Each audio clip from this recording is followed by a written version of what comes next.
Hi, I'm Deanna Joe, and welcome to my channel, Responsible Faith. Today, I have a very special guest with me, Christina Zakowski, and I did say that right. Yeah. Okay. And she is going to share with us her story of her experiences in a very cult-like group that you basically would call a cult. Yeah. Yeah. And so we're looking forward to hearing from her because I think a lot of us who come from really rigid groups can spot similarities there and really resonate. So anyway, welcome, Christina.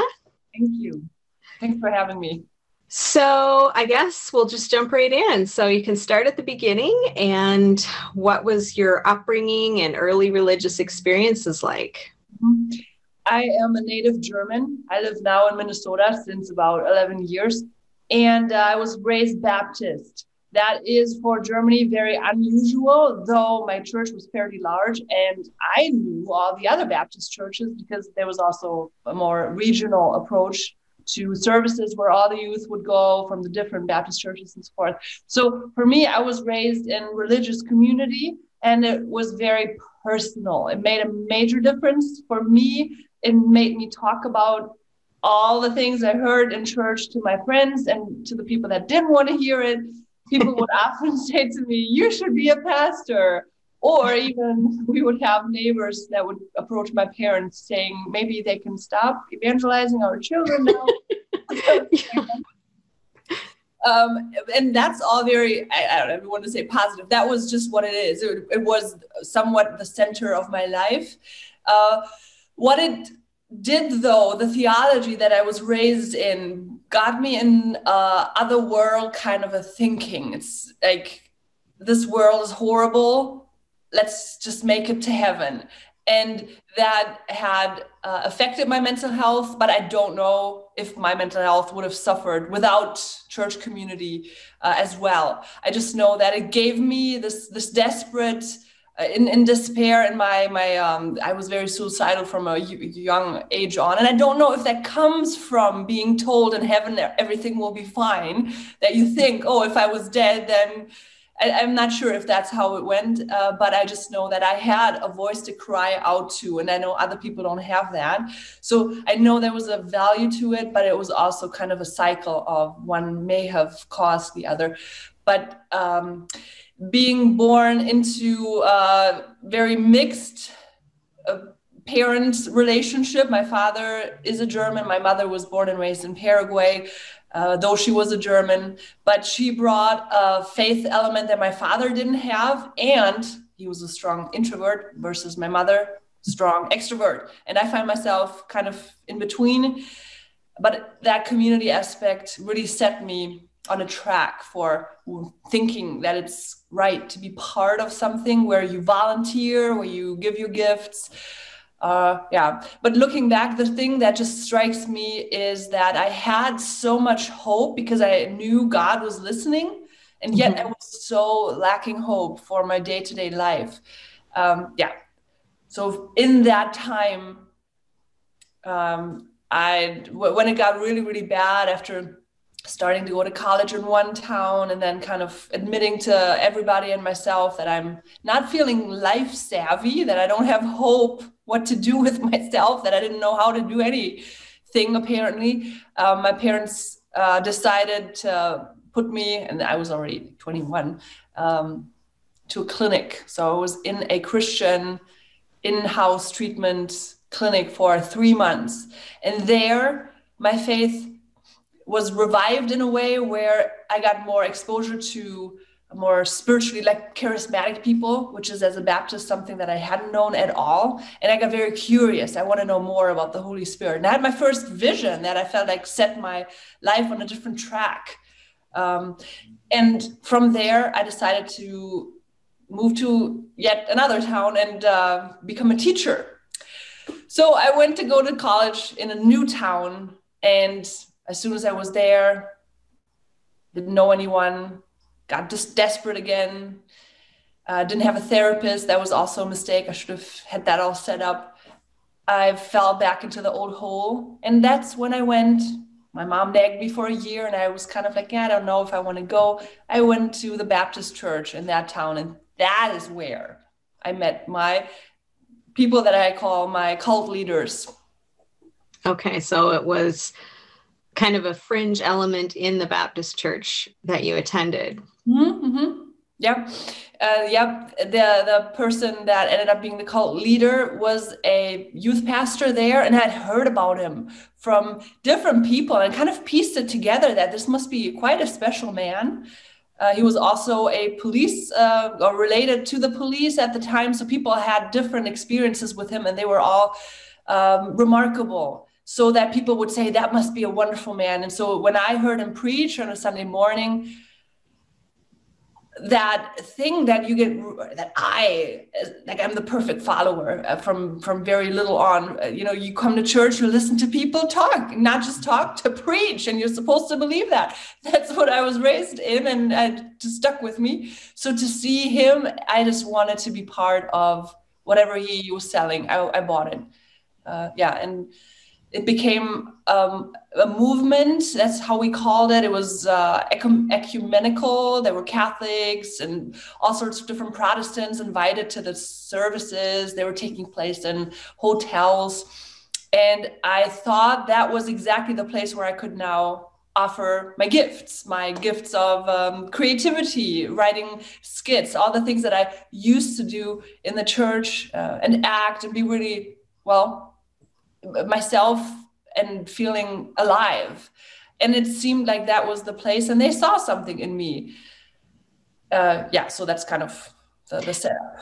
So you had mentioned before when we talked that you were just kind of lonely in this new area, and you had kind of battled depression and stuff, and so you were like a perfect target for someone with a really charismatic personality. And I was not a tough nut to crack. I just spilled my guts they didn't even have to ask me much. I was just like, I don't want to kill myself. It was just, you were an open book. Yes. And that's not always a good thing, because it gives people a peek into how they can best navigate you and control you. Yes. Yeah. And you don't get raised with caution. Right. My father was a very, like I said, introvert and prosecutor. And so he was very in touch with the idea that there could be a negative element to all of that. But I think my parents were just hoping that I would find a community that would serve me well, that I could feel at home in that town where I was going to college. And community is important for everybody. It's huge. Yes. Yeah. And being heard and, getting to tell your stuff. Yeah. And at first it was a good experience. I cannot say it any different. There were early red flags, but at the very, very first thing they taught me was to stop dwelling on my thoughts and instead meditate on Bible verses. And maybe that is in itself a red flag. Yeah. But for me, it made a big difference. Like I said, I was a follower. They told me what to do and I did it. And they also sparked a little bit of religious pride in me. It was Christians aren't depressed. Christians aren't, if you have a faith that is as strong as you say, and I always had, nobody could tell me that God didn't exist. Jesus was my brother. It was all very close to me. So it for the first time I saw this dissonance. I'm talking about all this hope, but I don't have any. Somewhere there's a gap, and the pride in me, or it's not necessarily a bad thing. It was more like something rose up in me that wanted to take charge of my getting better. And I can't call myself a Christian and be miserable. Something like that. And they really fed that part in me that was fake it till you make it kind of a thing. Which of course puts you in this loop of just trying and trying and trying and trying and trying to get the victory over something that probably needed external treatment. Mm-hmm. Yes. And they had enough psychological background, and and when you go to church, they offer inner healing and all that stuff. So I know specifically that I was told that I should seek mental health experts out, that they wouldn't say anything to the contrary, but it all came with this, but faith, God can heal that too. Yeah. Yeah, there's a lot of unspoken cues that while the spoken words sound good, you're picking up this vibe where it kind of contradicts what's being said. Mm-hmm. Yeah, and you don't want to fall out of good favor. Yeah. I wanted them to think as highly of me as they prophesied, and I wanted to matter in the group. The group got smaller and smaller. At first, when I came, that seems to be a thing. The services were like over 100 people, and it was amazing. My first service where I got to play, write a skit. I was actually told what the talk would be about, or the sermon, and then I wrote a skit and I played it, and it was like the olden days in my Baptist times, where like the best of times, but that was the last time the pastor or the leader ever told me what he was going to be preaching about, because the Holy Spirit, he doesn't know what will the Holy Spirit give him in that moment. So I couldn't write anything, and there wasn't a need anymore for that, and so it became, that was the thing that I felt. But what was also becoming clear was that something was going on behind scenes that I didn't know about, or certainly didn't understand if I saw it. And that was that people were kind of saying that this man is building his own thing, that he wants to have his own following and be the king of this thing. And I didn't see anything wrong with that, because I thought he was that awesome. Yeah. And others left, I stayed. So and I feel like in the Christian community, sometimes there is a grooming, a really subtle grooming that happens where we're really pushed to esteem leaders, and we're told, speak the word, don't be in your thoughts. That kind of sounds right, because, well, the heart is deceitful above all things, and you can't trust yourself and stuff. But there's a balanced approach. It's good to speak the word, but we have intuition for a reason. God gave us that as well. And I think that some of these controlling groups maybe really focus on not trusting yourself for a reason. Mm-hmm. Yeah. Yep. And that topic of not trusting myself came up right around the time when I came back from my first trip to the US. They had international ties, and through them, I essentially met my husband. And I wanted to do an internship that summer, my first summer in the group in the US, at the people's city that had invited me, which were the people that are now my family. And I didn't know it then that he would end up being my husband. I had no idea in that direction. But when I came back and I now was with the son of this family, that's when everything fell apart. My promising role that I was playing, I was so obedient, so spiritual. I was called a prophet. I was called upon to be part of meetings. I was becoming more and more part of the inner circle, which is what I wanted. It fed something very much inside of me.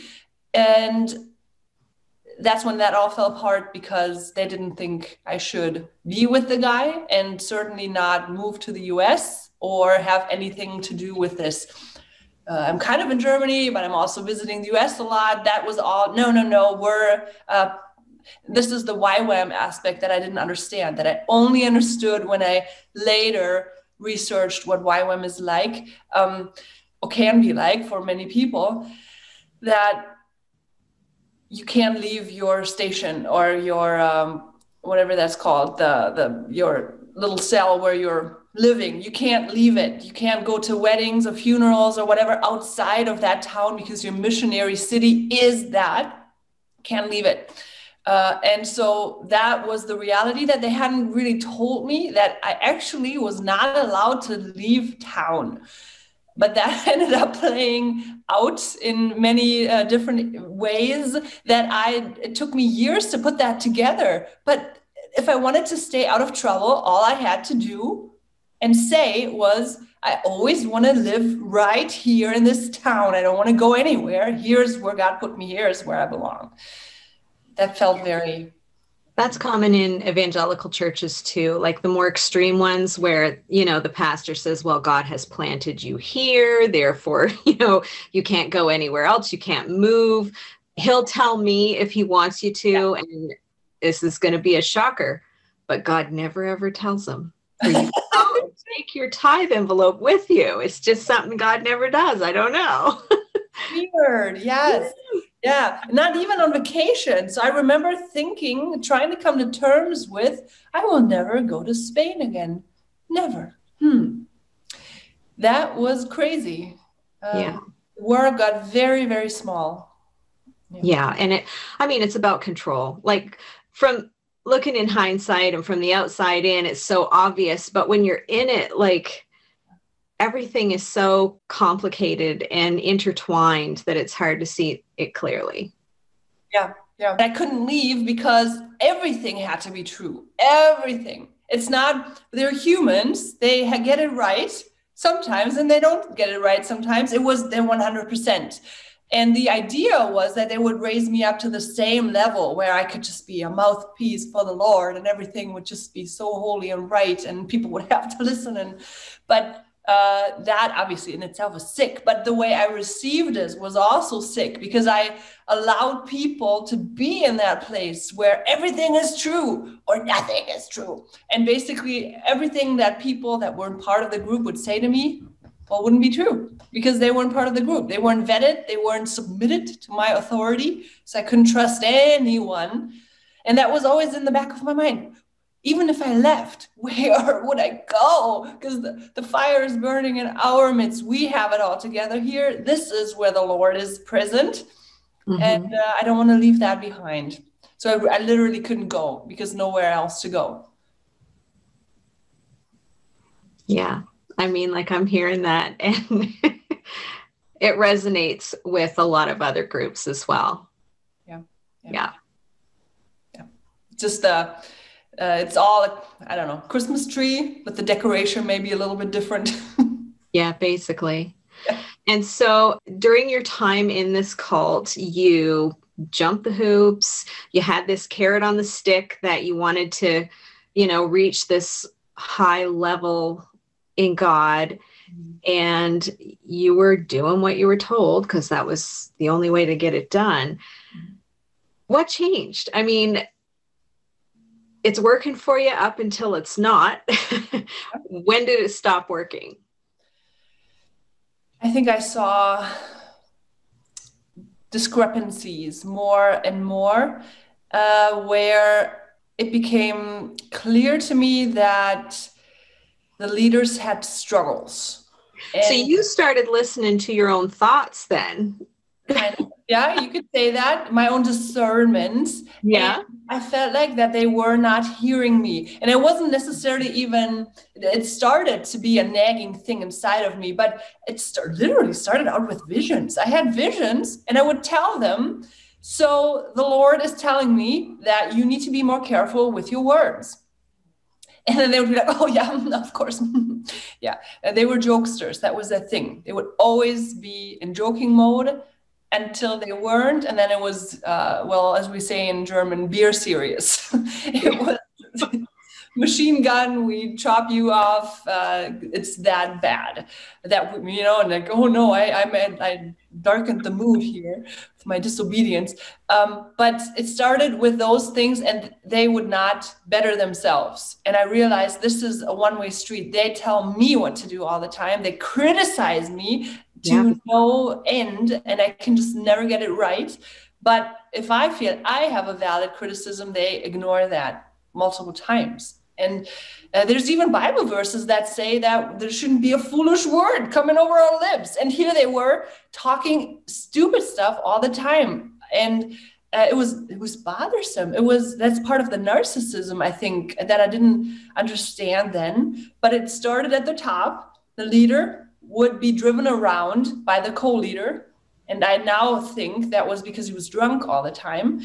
And he would mess with him, driving on the Autobahn in a car, mess with him, and sometimes even take the car, what is that, the shift thing, the stick, and change the shift or the gear, or he would touch him, or it was insanity, and constantly just in this maniac laughing mode that was just disgusting to observe, and it was hard for the person to be the recipient of that. But when the leader wasn't around, guess what the co-leader did? He did the exact same thing to the next person in line, in the hierarchical order.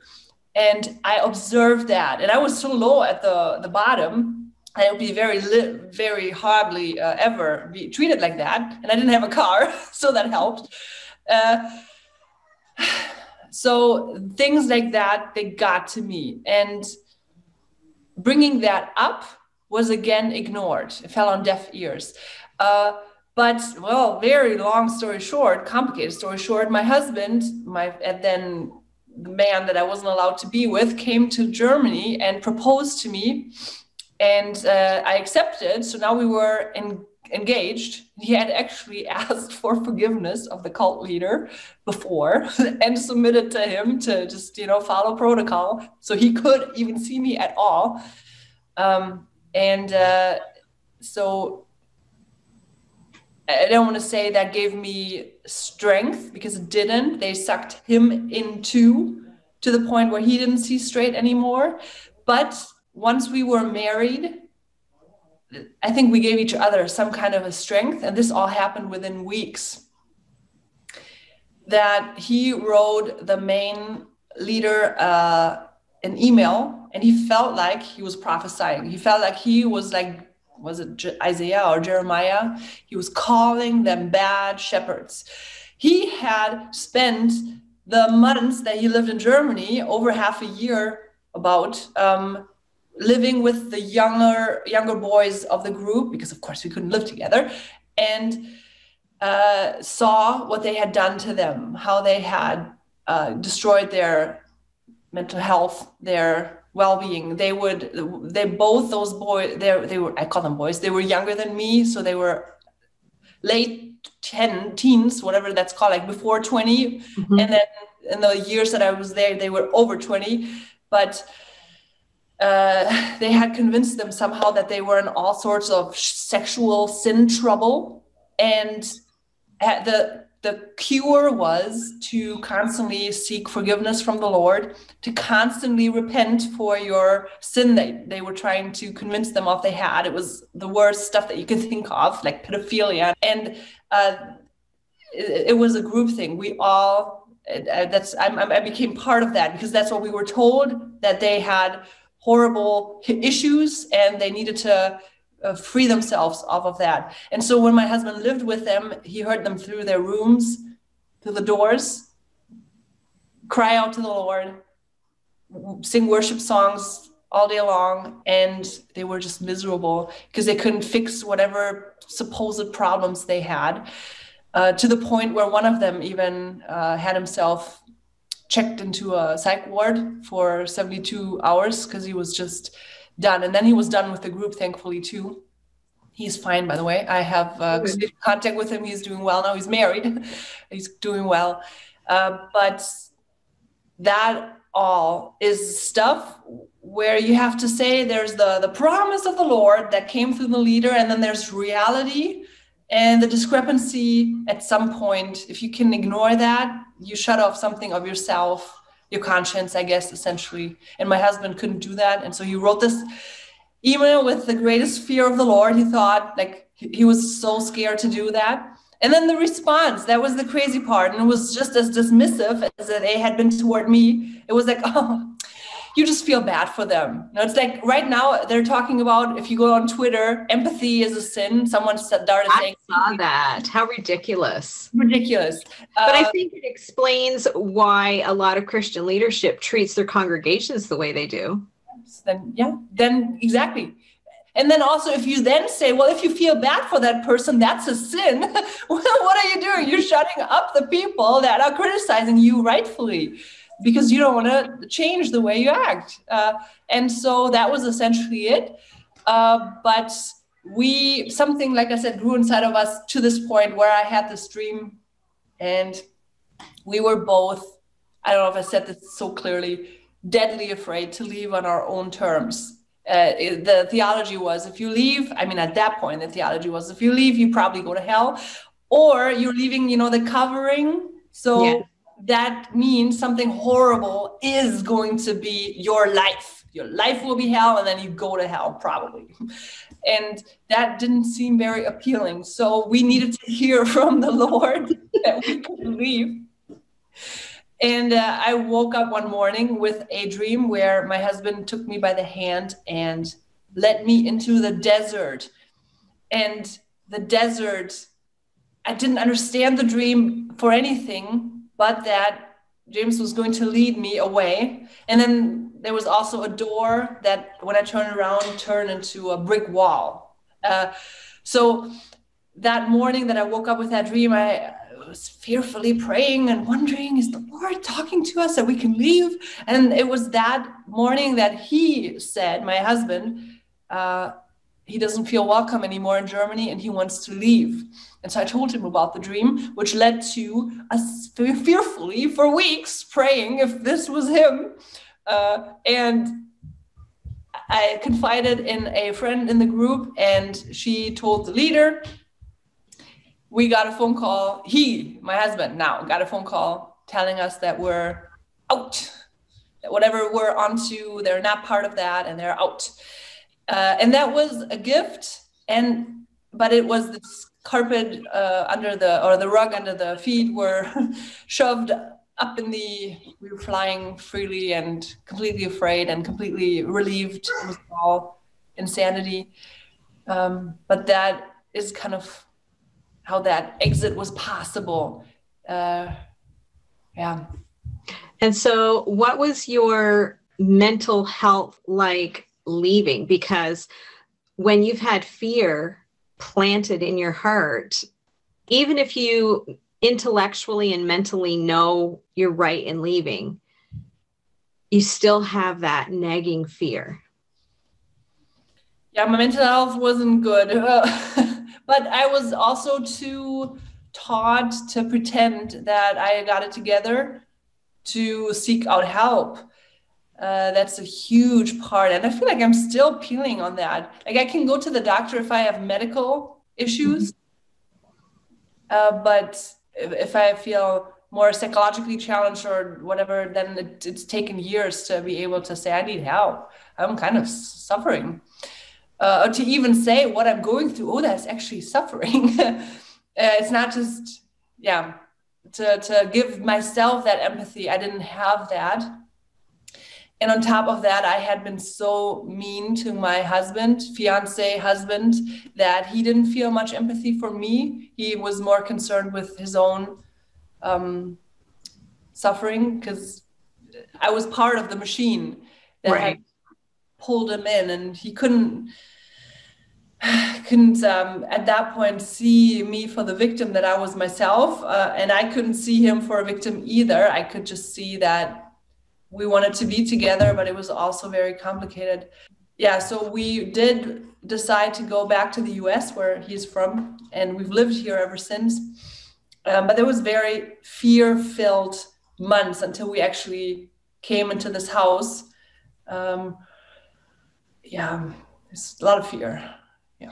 So were there things along the way that brought you measures of peace? Like, I know that when you recover from something like that, it's like in increments. You don't just wake up one morning and it's all gone. And probably healing is something a person does for the rest of their life, I think.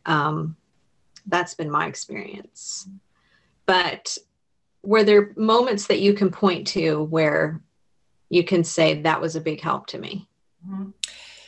Definitely. Just moving to his mother's house, which we've lived in other places over the past 11 years, but we decided to build kind of a mother-in-law apartment in the downstairs part of the house, because it's big. That was a godsend. I think it has saved our marriage. It saved our lives. And I hear from other people who were in very high control, high spiritual, toxic culture, evangelical groups or whatever, but they marry in that group and they truly love the person they married, but the religious insanity that they have escaped but still have in their heads didn't allow for them to make it.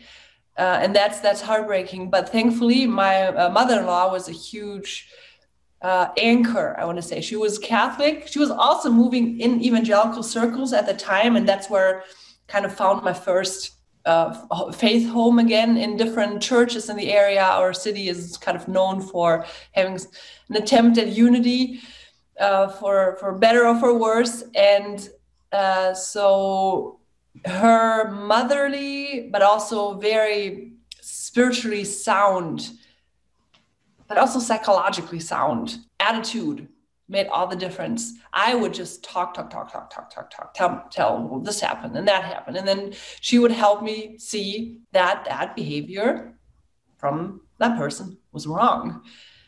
Not that she had to tell me much, but it was more like, well, that was not good. That was bad that he did that. And then say, sometimes don't you think you kind of know that already, but just the confirmation from an outside party, it confirms it to you and you think, okay, yeah, I was right there. Does it? And it helps you trust yourself again. Yes. Yeah. And that kind of sets you on a track of, wow. So when I had, yesterday I was interviewing a lady and she had a very similar story that I had, but hers was kind of the worst thing that had happened to her. But for me, that was, it was a very similar story where, for instance, we had been invited by the co-leader to have a dinner with them. And we thought, oh, now we're a couple and they are a couple. And now we're part of the elite couples and we're having dinner together. And I was foolish enough to share my heart again, because it's like, if there are people who can read the room and they know what is missing or what could be said that would be acceptable. I'm not that person. I'm bad at that, very bad. I want to please the room, but I actually can't do it. Or at least back then I couldn't. And now I don't want to anymore. But back then, so when I was asked about my future plans or something, I said things about, I see myself somehow going to South America and I want to be in Africa. I can't stop. I open with open eyes, I see giraffes walk by. I can't help it. And so next day when we were trying to find a wedding ring, I got a phone call and I got my head chopped off for what I said there. That I just don't get it. And they were right. I didn't get it. I couldn't accept that this is where God was forcing me to stay for the rest of my life. And so it was a traumatic moment. I remember looking in my own reflection in the jewelry window that we looked in from the outside and just thinking, what have I gotten myself into? But then to tell that story to a healthy person, and they say, who the heck do they think they are? God gives you desires of your heart and it's not bad. And we don't know what life has for you. You don't have to make those statements. I will never leave town. Yeah. So it set me free in a way. Yeah, I can see that. And so to jump back into some of the details of your cult, I guess I would ask, why would you define them as a cult? Because I know a lot of people are watching and thinking, well, I'm in a really strict group, but I wouldn't really necessarily call them a cult. You know, they talk about God and they don't have weird beliefs. And yeah, I want to call them cults on very universal aspects. Those are things that I learned in middle school, but somehow I wasn't able to put one and one together when it came to it. The whole thing only works if you love the pastor or the leader. And boy, did we all love him. That's why the group was so small. And that's why the people that didn't love him, that couldn't obey even the insane requests, weren't there anymore, because they would say at the end of the day, well, he's not my guru. I'm just going to look for some other place. But I know none of the ones that were really part of the core could do that. So that's one of the markers. We worship this man. It was a personality cult. I remember seeing him come out of the car, and I thought, boy, am I lucky. Yeah. Here's this handsome man. He had this white blouse, or what was that, cotton something on, and his famous cool blue jeans, and the sunglasses, and the hair gel, and tan. And I just thought, man. And he was very much into physical fitness. He just had it all. But so that's the thing. We loved him. He couldn't do wrong. We would defend him to the death, to anyone, and each other too. And everyone at some point had like, oh, but don't you think? But then the other person would be, but don't you know, remember the God's anointed, and blah, blah. Yeah. Then another aspect is losing your freedom. Yeah. And that had all these elements, aspects. It was life altering. It was finances altering, but relationship altering. I had to break up with friends, with my girlfriends from college. It was awful. I had to say no to family events that were very important, like a sister's wedding that wasn't part of the group. I wasn't allowed to go there. Kind of caused a big stir in my family, rightfully so. Yeah. But all these steps of obedience are like this sunk cost fallacy. You just cement it a little bit more. That reality doesn't matter, what they think, what they say matters. Though there can be huge emotional turmoil, at least you showed with your actions. You know, your allegiance lies with them. Yeah, in the theology, that's the crazy part. And this is, I think, why my deconstruction was the thing that took the longest. At first, once I learned about spiritual abuse, I thought, okay, so these people were spiritually abusive and they were narcissists, and that's all true. But then it took some time to realize I am moving in circles that are still believing the same stuff. They target, or they like the furniture in your living room is set so you can see the TV. So it's like these people believe that the Armageddon is coming anytime soon, and so they shuffle their lives around so that could, you know, be their main focus. And that was the very first thing for me, where I was allowing myself to seek out alternative Christian opinions. And I read a book by a different man or a different speaker than everybody else was reading.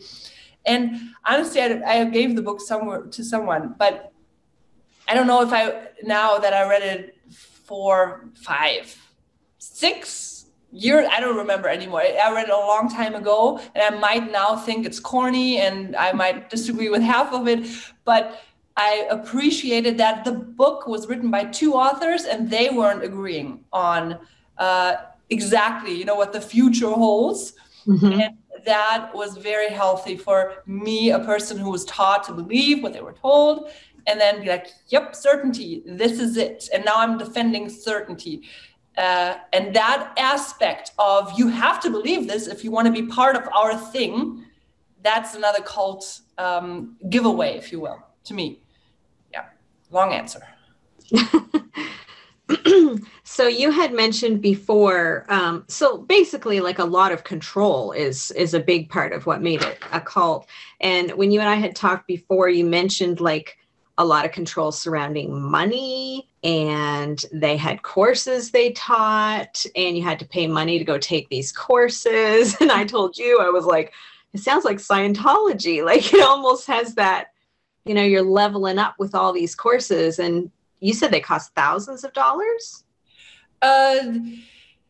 The thousands of dollars comes in when we talk about the people that had real jobs. I was always just a student, so I didn't make a whole lot of money, and I had some jobs at the college, but it wasn't allowing me to give anything like that. But they were certainly expensive. Like you don't just go on a Saturday morning or so to a 3-hour event with the person that you already listen to tell you what they've already always told you and spend €100 there. That's like $75, or depending on the time. But the people that had a lot of money, they would give a lot of money. And my friend that got out of the group, the one who had actually ratted me out to the cult leader back then, whom I didn't have contact with for 10 years, she got kicked out too. And she gave about $200,000 to them over the course of her 13 years with them. Wow. Yes, so definitely the freedom that was taken away was certainly what to do with your money. Or even simple stuff like I remember in the US when I was here in the summer buying a Billabong jacket. And it was the coolest jacket that I had ever bought. And it was so cute. And when I came back, I remember asking my friend, I feel like I have to donate this. Because it's like, I don't deserve anything good, I guess, is the logic. Or I like this too much. This is taking away from the Lord. So everything had guilt hanging over it. Yeah. Yeah. Guilty people are easier to control too. So, I mean, these are classic control tactics. You had mentioned a story about a winter coat. Mm-hmm. Yeah, this is what my friend had told me, that she lived with yet another woman. And that woman was a bit more like me, very needy, emotionally very needy, and is to this day in this group. And she gave so much money that she had to, that she wasn't able to provide for herself anymore. Not only food, like they weren't able to eat a whole lot, which at that point was part of the whole control, that they were only allowed to eat for a few hours out of the day. But also that she wasn't able to purchase a winter coat for herself that she needed. And so she brought up that concern to the co-leader, who then in turn told her that it's better to be cold now than to be hot in hell. So it's pretty obvious at that point. Yeah. And your fiance was told something too. Yeah. The day after he had proposed to me, a wedding happened, which was kind of the reason why he came to Germany at that time. And on that party, during that party, the leader kind of took a moment with him and said to him that he will not snag me away from the group, that he will not be able to do that. Okay. Turned out it wasn't true. Guess not. But he kind of kicked us out. So I guess he can go away and say he was telling the truth there. Yes, right. Yes, he didn't do it. He himself did it. That's right. And so you exited the group. Were you shunned? Yeah. Right away. I have family in that group that I introduced to people, which I guess I could say I regret to this day, but I don't know. It is what it is. And on the day that we had packed up our apartment and were moving back everything to my mother's house, so that from there we could move to the US. There was an appointment that we had with my other family. And my mom had made this huge pot of, I don't know what it was, spaghetti with some sauce or so. But the idea was that we would sit together for the last time and eat together. And we came in, we were told we cannot stay. And I said goodbye. And that was that. It's very sad. People underestimate the level of pain that goes with leaving a rigid religious group that involves your family. I get that. I understand that. And there are going to be a lot of people watching this who completely understand how painful that was for you. Yeah. And it's weird when suddenly you're the person, because we were good at shunning all sorts of people. Yeah. If we would see them in town or so, it'd be like, they chose the flesh, they chose. Yeah. They chose their sin. They chose the world. They're weak. Yeah. Yeah. The Lord had such a big calling on their lives, and they were weak. They were. Threw it all away for something silly. Yeah, and then now we have to work harder because they were disobedient. So if everybody were just take up their cross and live the lives that we live, then it wouldn't be so hard for us. Yeah. So, but now I was the person on that receiving end, and that's just one example. Yeah, like I said, my closest friend in the group, I knew she wasn't going to be allowed to text back to me, so my goodbye to her was something that I understand she will be able to respond. But that I'm sorry for putting her in a difficult position, telling her about our doubts, and that I knew she had told the leader, and that I don't hold that against her, and I wish her well. Yeah, and then 10 years later. 10 years later, she gets the boot and you guys get to be friends again. Exactly. Yeah, it's strange how things work out. But definitely the shunning, and the people would be demonized. And yes, you're right. It's so universal. I had another person that I stayed in touch with, and she was on the fringes of that group. She's by now completely away from any of that. But she had told me what they had said. And it came down to that they made out lies. They said that we were disobedient to things and didn't want to repent for stuff. It was something just wasn't true. The truth was that we couldn't breathe in this group, and we had dreams and hopes for our lives to be at least with decent people, and they were not decent. And they were the best at judging and demonizing everybody, including us, the people who fed them with all we had. And they would never, ever give just an inch of, oh, yeah, I guess you have a point too. And that extreme imbalance just was not something where we could see ourselves live anymore. It wasn't a good life. I couldn't get anyone else into it with a good conscience. So it kind of being kicked out, like I said, it was the gift. It was the hard thing. They ripped off the Band-Aid so that we didn't have to suffer more, something like that. Though I know that the idea was that we would come back crawling, which had actually happened in the past. Right. Admit again. But this time, no. This time it stuck.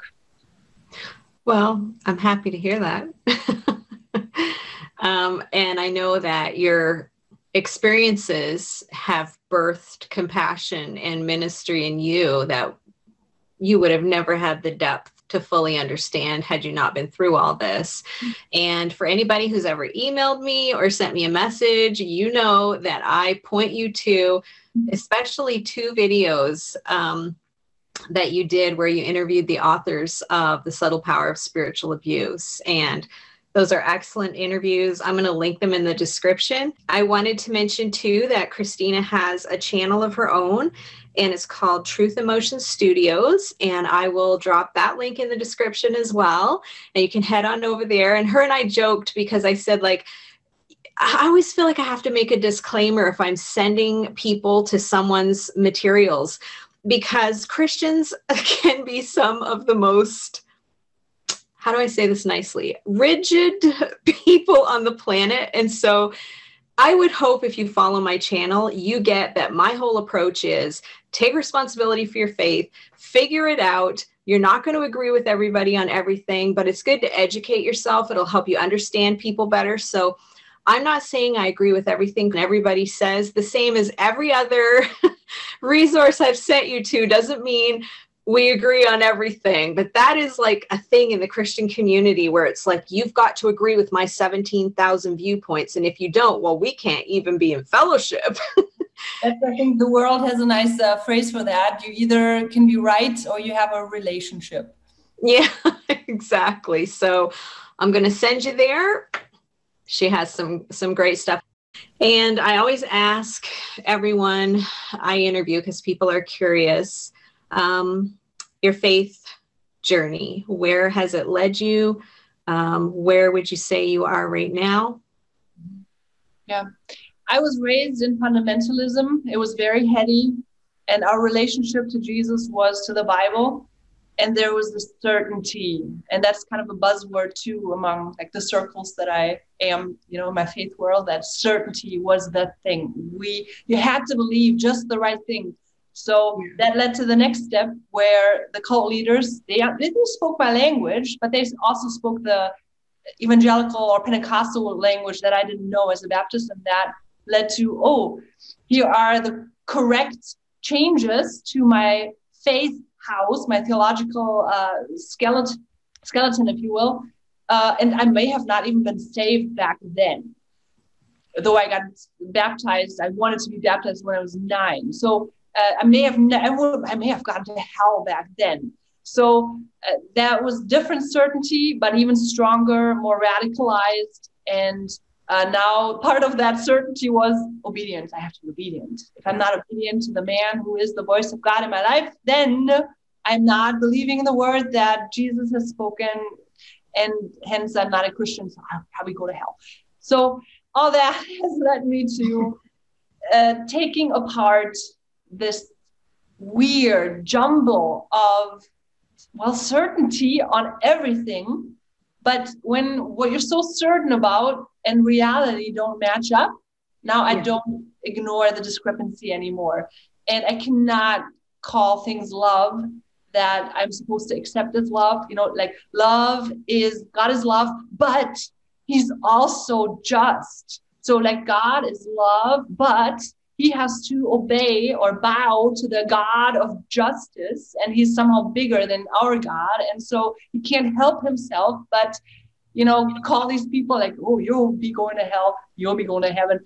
So I feel like I'm beyond that trying to figure out how you go to hell or how you not go to hell, and past this idea that a theological house saves people. I believe now I'm in a place where I'm very much focused on what brings forth life, what is good for life. So I'm not ever going to say anything goes, whatever you want to do, just do. I mean, to a degree, I guess so, but there will be consequences. And if you want your life to go well, then you better start listening for your conscience and then look for wisdom that you can trust. But we'll all make mistakes, and hopefully they'll shape us and turn us into people that don't hurt other people and ourselves or our children. Mm-hmm. And so I am pro-life, very much pro-life. And when I say that, I mean, I want life to be flourishing. I think that's what God is like. He created life. He says yes to life. He's everywhere, everything. This is it's called panentheism. It's not pantheism. It's the idea that everything is created, and God created everything out of himself. So he's not far away. He's everywhere, and that's the good news, that we can be told he's everywhere. That you don't have to make this happen so that he may have mercy on you someday, when you get it just right. But he has always got mercy. And so it's a very honest place. Yeah. That's very new for me. It's my mental health and my faith are now very much in line. If that makes sense. Yeah. And I think that the Christian community has spent a lot of years not enjoying their lives, like just suffering through this horrible, rotten predicament we find ourselves in down here on earth, so that we can just leave this evil, terrible world and go be with the Lord. Yeah. And I would agree with you. I don't think that was ever what God intended for our lives to be. If you spend your life just waiting to die, what kind of an existence is that? How will you treat yourself and others and the planet? As disposable. Nothing matters, really. It's true. Yeah, but then the funny part is that sort of you do have to live very rigid life so that you don't upset that God that you're hoping to get to. It's again, it just doesn't fit, and I'm not willing to ignore that anymore. It doesn't fit. It's like it can't be. Which I learned is a Franciscan thing to say. I didn't know that, but I've thought of that way now for years. It's like you observe it, and then it can't be true. Love is not going to shun people. It can't be. You're not going to get filthy by sitting with a sinner. I mean, Jesus, hello. Yeah. It can't be. So that's human stuff. And I think that's a big part of my change, that all the things we ascribe to God, they're really very much human things, that control, fear play a huge factor in it. And I think to be honest enough to say, okay, this is what we think God wants, but maybe it's not God. That's important. Yeah, there's a humility, I think, that has come to me. And maybe I don't sound humble because I'm saying things that sound so outrageous to, people that are in different steps of their journey. But that is the humility that I've come to, that because I don't know, I can only go with the best news that I've heard. And the best news I've heard is that God so loved the world so that he sent his son and showed what he was like. And that as we see that, as we see a God who rather died than kill his enemies, and then come back from the dead, that God would embrace humanity and say, you guys, I love you. You don't know what you're doing. I love you. Come here. All. Mm-hmm. Yeah, that's to me the best I've heard. And that's what I live with. Can I read a poem that I wrote recently? Yeah. That I think is just a little while ago, I started to write again. And that's another, I think, way that there's been a restitution or restoration inside of me. Considering even light feet can't walk without leaving a trail of squished grass and bugs, how more carefully ought we tread when we walk around another's life and story? When they pour their soul into our hands, believing it will get mended with us. When they turn to us to learn how to live, to pray. When I was a child, I laughed at ants fleeing from the caving hills after I cruelly destroyed them. But when I became a woman, I became the ant and put my soul in cruel hands. After years, my soul caught up. Damage done led to much considering. That has led me all the way here. Here I want to be, and hopefully leave the trail of a human with light feet. That's beautiful. That's beautiful. That's been kind of my path. I think that's a perfect thing for us all to aspire to, and a great way to just kind of end off your story. So I really appreciate you sharing and just opening yourself up. I'm sure everyone else enjoyed as well. And so if you did enjoy this video, then I would say hit the like button. And for those of you who don't, I know you guys are trolling for the dislike button already. So and if you want to leave a comment, I'm sure Christina will check the comment section, and I always do too. Thanks again, Christina. Thank you so much, Deanna. All right. Mm-hmm.